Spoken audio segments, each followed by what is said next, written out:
Oh, so this is my fiber optic mask after I've washed it. So as you can see, it's pretty nice, clean and white, and it's dry. So to turn it on, you just press the button at the side, and then you can cycle through the different modes. Like this.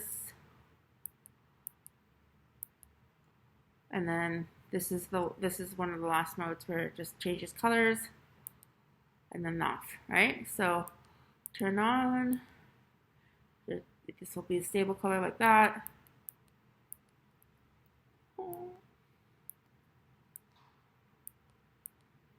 There, right? So yeah, you just press the button at the side and I put it back in its little tab here. But yeah, this is how my fiber optic mask looks with the the thing off, and then when you turn it on, when it becomes nighttime, you just cycle through.